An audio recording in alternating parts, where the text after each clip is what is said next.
So here we are discussing something about the principles that guide practice. The first principle says divide and conquer, which means we have we should consider dividing the problem into a smaller parts. I should say into collection of elements. These elements can also be said as concerns. Okay, so we should be able to divide our whole problem into collection of elements, or this thing dividing this into multiple elements or multiple concerns, you can consider it as separation of concerns. Okay. So here I believe we will be able to understand that whenever we have a problem, if at all we have a smaller parts, we can focus more and understand it quickly. Okay. The second principle says understand the use of abstraction. I believe you understand what is abstraction. Abstraction is just the simplification of some complex element. Okay.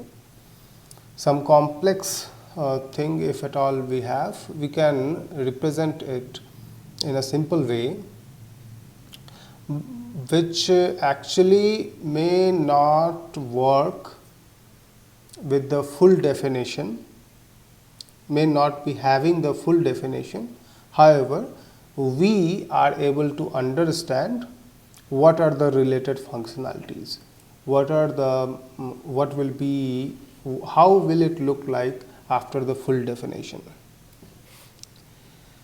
So we should be able to understand the use of this abstraction whenever and as needed. We should use this abstraction which will help us in understanding of the system. Other thing is strive for consistency.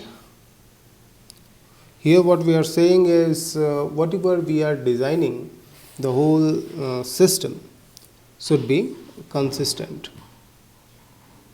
Suppose I am giving you example of any web page you will see, or website I should say, with multiple pages and so on. So there what happens, you have a menu option. That particular menu option, maybe you have given certain icon to it or a certain color to it. So for this particular menu, the same kind of design should be kept in all the pages. Okay. This means consistency in the interface, I should say, right? So similar kind of thing what we are saying is the use of consistent this thing, color schemes, designs, or whatever we have shown in the interface. It will give the system sound interface where we will be able to accept and understand that this particular menu or this particular thing is for a particular purpose. Other than that, consistent design with consistent color schemes, these things also help in giving a good feel of your interface. Focus on the transfer of information. We have to understand that whatever we are making, we are always transferring the information. Okay, maybe from the database to the end user, or from one part of the system to other part of system. Okay, maybe from your graphical user interface to the inner operating system, or maybe from the user to graphical user interface, from software components to other components. So, at every place we are transferring the information. So, what we need to do? We need to understand all these flows of information, and we need to focus on these all the things, how the information is flowing across, maybe between the interfaces and between these components, and wherever we consider. So, if we are focusing on these things, so mainly what happens when data is being transferred from one place to another, in this particular case of being transferred, more chances of errors are there. So, if we focus on this part, then less errors, I should say less defects are there. Okay. So, these kind of things is not only after construction, it may be before construction as well, maybe during analysis, design and construction and testing, whatever. In all the cases we have to focus. What we are saying is the mistakes can be at any time. So, if we focus on these part where the information is being transferred, we are able to recognize these defects early. Okay. The other principle, principle 5 says, build software that exhibits effective modularity. Okay. So, here what we are saying is separation of concerns, as we have seen, establishes a philosophy for software. Modularity provides a mechanism for realizing the philosophy. So, what was happening? Any complex system, if we were having, we can divide it into modules or components. Now, what we are thinking? Just dividing into these components may not be that much effective. Okay. What we are thinking here, this modularity must be effective. How can we make this modularity effective?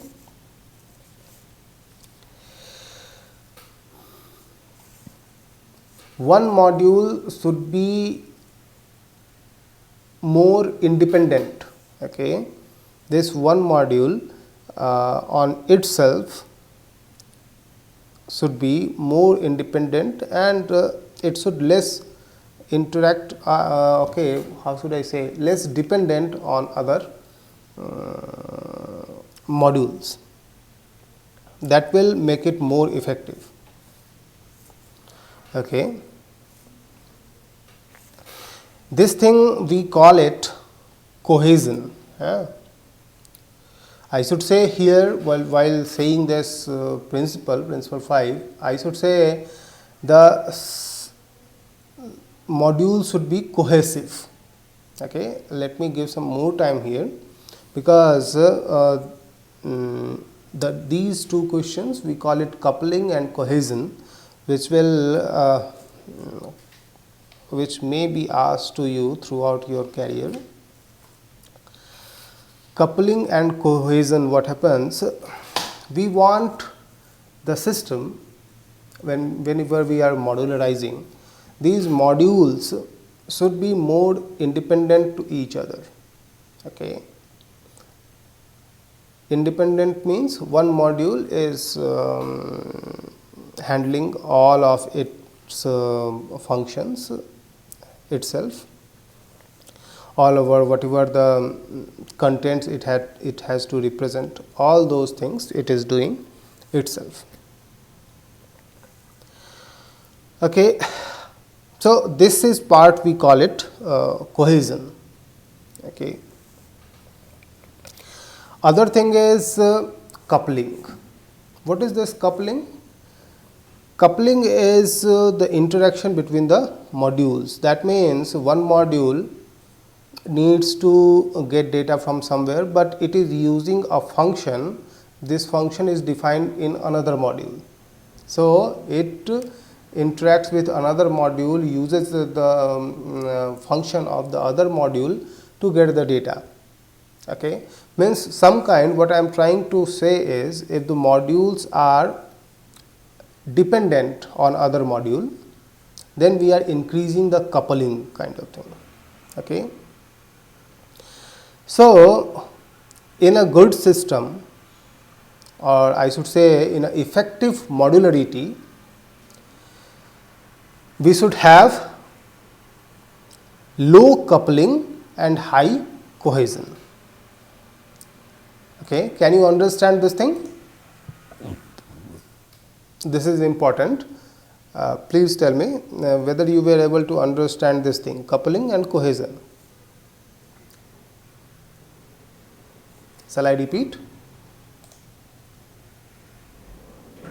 So, we have seen that we should have less, I should say low coupling and high cohesion. Okay. After that, we are going for look for patterns. This is the sixth principle, where they are saying the goal of patterns within the software community is to create a body of literature to help software developers resolve recurring problems encountered throughout all the software development. I believe you may remember about the patterns from the starting lectures, where we have seen what is the pattern. We have the problem and the related solution. So, means such recurring problems if we have, we can have a solution for it, and we can reuse this solution whenever and as needed. Okay. The other thing is principle 7. When possible, represent the problem and its solution from a number of different perspectives. Okay.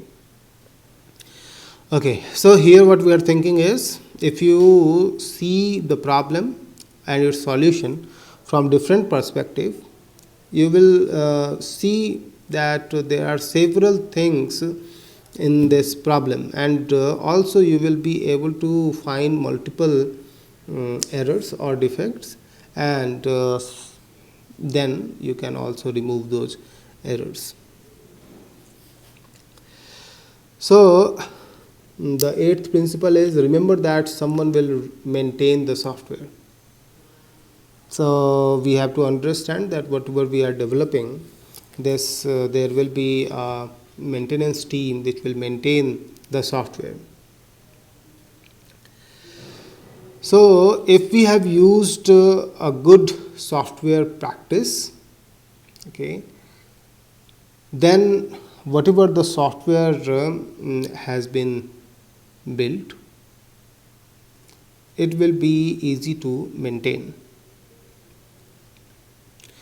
because we understand whatever we have built, we have not performed the exhaustive testing. Okay. So, with time, maybe with changes in the software, certain defects may come, right. So, these defects need to be, I should say, a good word will be fixed. Okay. And also the system has to be adapted to the incoming changes. So, for this, if we have used a good practice with applied throughout the software process, then it will be easy to maintain the software. So, here we are not saying that these are the only 8 principles that will guide you. There may be some other principles also which can be given by other software engineers, but these are the few which seems to be important and also given in the Pressman book that we have discussed. Okay. Now, I believe we will discuss something about the communication principles. I believe you understand there are certain framework activities, and now we are moving toward these framework activities. The first framework activity was communication. So, here we are thinking about what are the ways in which we can make our this phase, communication phase, better. Okay. So, these are the principles given by the experienced software engineers that if we follow, then we can say that we have used a sound practice in our software development process. So, let us see these principles. The first principle says listen. Very easy to understand that while communication, rather than speaking something, telling the client that this can be done, this can be done, it is important to listen the requirement of the your client, right, or the stakeholders. Whenever you are communicating to the stakeholders, you have to focus on the requirements. You should not try to formulate your own response while listening to him. Okay, it many a times it happens that there is a solution in your mind which you think that it is a good solution. Okay, so these stakeholders do not know about software engineering, software, not even the software development. So they may not be aware what is good for them. Okay, this is our mindset. So while they are speaking something that we want these particular things, we may be framing some answers, some responses that okay, for this can be done. Do you want something like this? We have experience with doing such kind of things. So that is not the good practice. What here we are suggesting is we have to give some concentration on whatever the speaker is saying. Okay. So while communication, we should focus on listening. Okay. Whatever they are saying, we should try to understand. Okay. Otherwise, we will be making a wrong software which will be of no use for them. So the second principle says prepare before you communicate. Okay, before you are going to communicate, you should give some time to understand the problem and also to formulate what are you going to communicate. Okay, so when you are going to meet somebody, then you have to, if you can do a little bit homework and try to formulate that these are the things that we will talk about. Okay, and this is the way I will approach to communicate or related things. That will be very helpful. So preparation before your communication is important. The third principle says someone should facilitate the activity. The communication activity is there where you are going to communicate with these stakeholders. So if there is somebody, if you can say him a leader, okay, then it is a good communication. Okay, because he will be the facilitator, he will give the fair chance to everybody to speak, okay, according to the situation, and may also find out if there is some kind of conflict between the people. If there is a conflict, it can be resolved.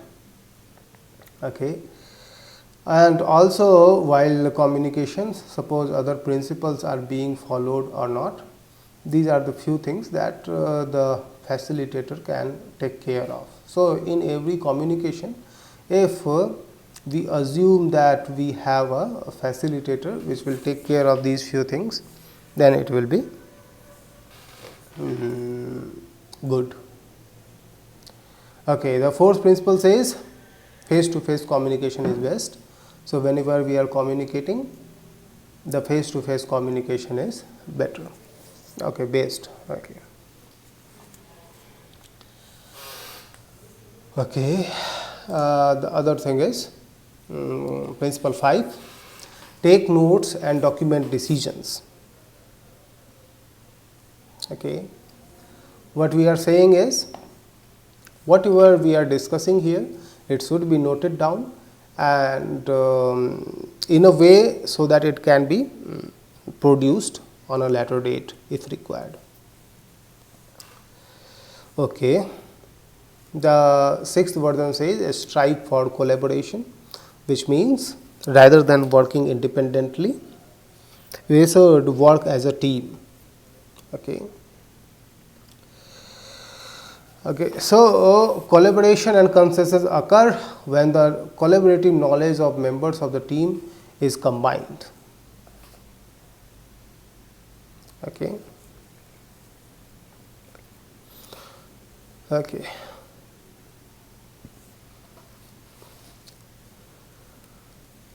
Okay, the next principle is stay focused, modularize your discussion.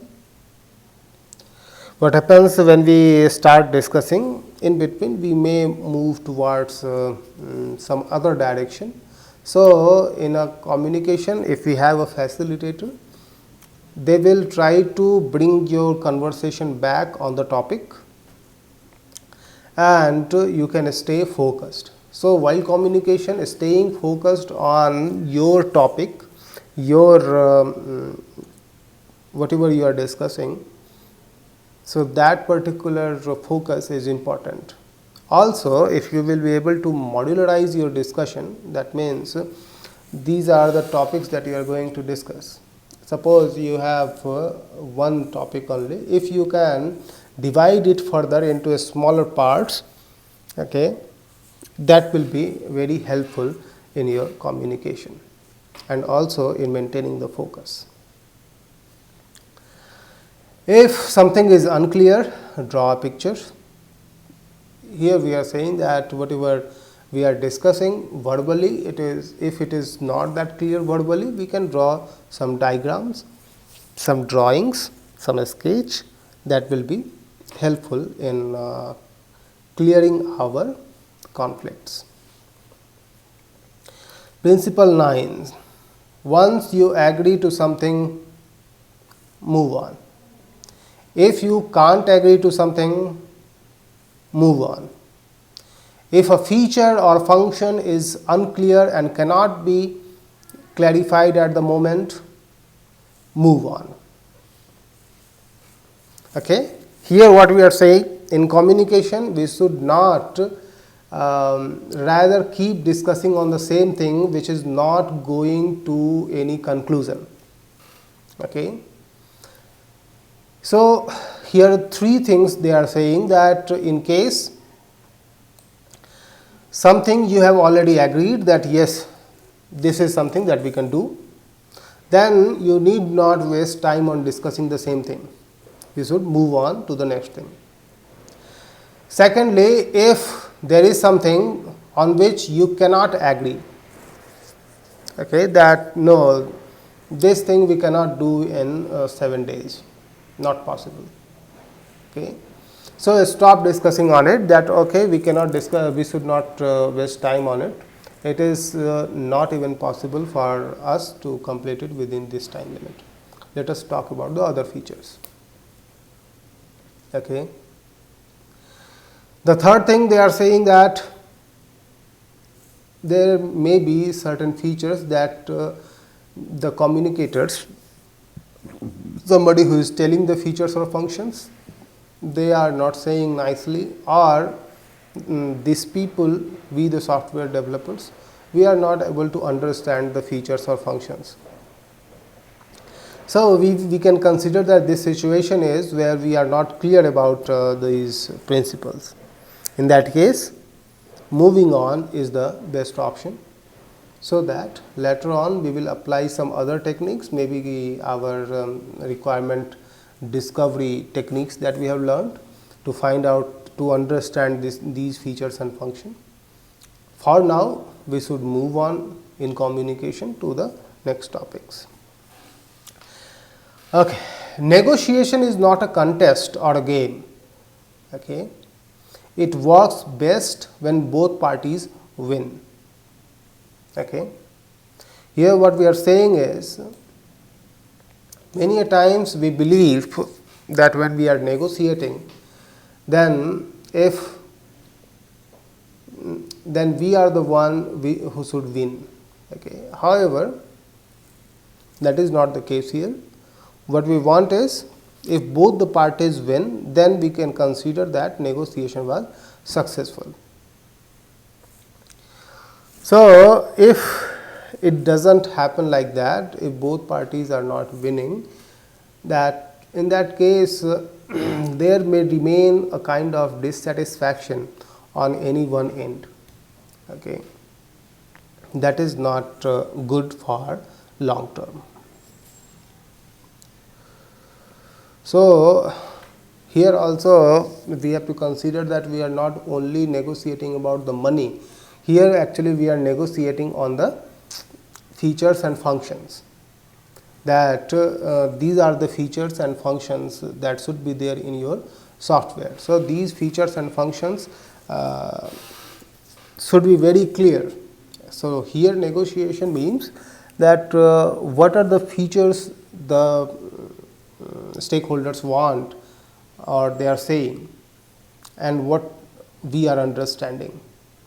So, here we have to make it quite clear and make it understandable that these stakeholders are satisfied with what we have understood, that this is something that we are going to develop. Okay. Having understood something about these communication principles, I believe we can now talk about planning principles. What are these planning principles? Okay, before planning principles, if you have any confusion, anything you want to discuss, please let me know. So, in planning principles, the first principle says, understand the scope of the project. Okay. It is important to use a roadmap if you don't know where you are going. Okay. So, a scope provides the software team with a destination. So, here we have to understand that whenever we are unaware of the whole thing that we are building, in that case, if we are able to make a roadmap that this is the way we are going to do, that is very helpful. Simple thing. Another principle, principle 2, says involve the customer in the planning activity. We can understand that the importance of these stakeholders are very important. These stakeholders can tell us all the priorities and also what are the conditions. Customers define priorities and establishes project constraints. Okay. They give this information that these are the things which are more important, and maybe with the related features, what are the constraints and these few things. So, it is important to involve these stakeholders to work with us during planning. Recognize that planning is iterative. One thing that we have to understand is a project plan is never engraved in stone, which means it is not a permanent kind of thing that we have made. A project plan, maybe it is being done initially in the initial stages of your project. but you cannot consider it as the permanent thing. Okay. As the time passes, as the work begins, it is very likely that things will change, and accordingly you will have to adapt your plan. I should say the plan should adapt. The plan must be adjusted to accommodate these changes that are coming. Okay. Estimate based on what you know. Okay. The intent of estimation is to provide an indication of effort, cost and task duration based on the team's current understanding of the work to be done. Okay.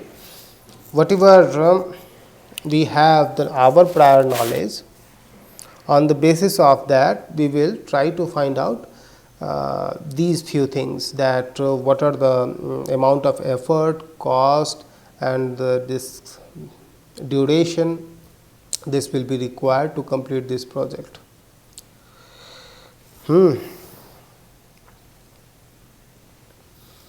Now, this estimation that you will be doing, this will be being done on the basis of the information related to the requirements, right. So, if the requirement is not clear, then you will also not be able to estimate clearly. Okay. So, for estimating or understanding these few things, effort, cost and duration, along with your knowledge, this information of the requirement should also be clear. Okay, the fifth principle says, consider risk as you define the plan. Means whenever you are defining a plan, you have to understand that there are certain risks also. So, if you have identified risks that have high impact and high probability, contingency planning is necessary. Okay. Contingency planning, you can consider it as a secondary plan, plan B. So, if you are able to recognize the risk, that is the very good thing, it is not a bad thing. So, recognize these risks, and having recognized these risks that this may happen, then accordingly you should also have a plan B. Okay. Be realistic. Okay.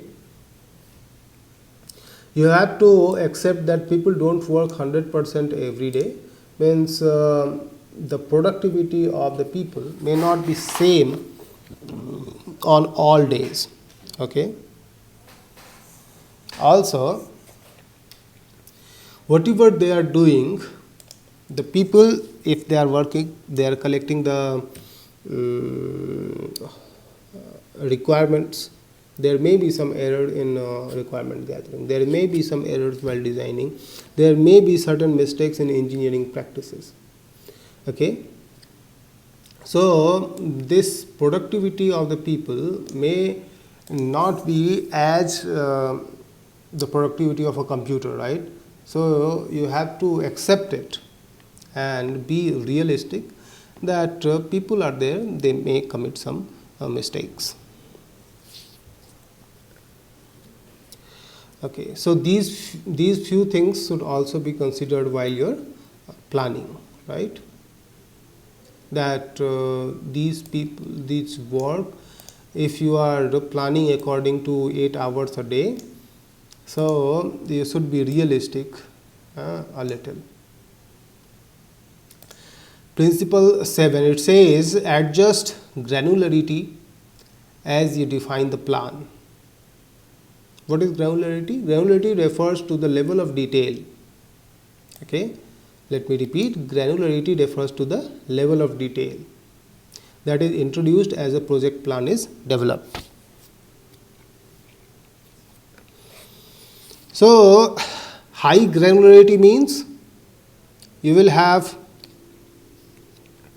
the significant detail of your work tasks. Okay. whatever smaller part of your whole systems are there, you are providing the detail of each and everything. A low granularity means you will have a broader aspect of those tasks, and you will plan over long periods. Okay. So here what we are thinking is you should adjust the granularity according to your need. Okay. So while defining your plan, you will have to decide which part of your system needs more detail and which part can be kept a little abstract, or you can have low granularity there. Okay. So this is the few things that needs to be adjusted. Principle 8 says define how you intend to ensure quality. Okay. The plan should identify how the software team intends to ensure quality. Okay. Whatever testing techniques you are using, technical reviews you are going to conduct, and whatever these few things that you are going to do, these things should be written during the time of your planning. That will help you in ensuring that you are going to make a quality product.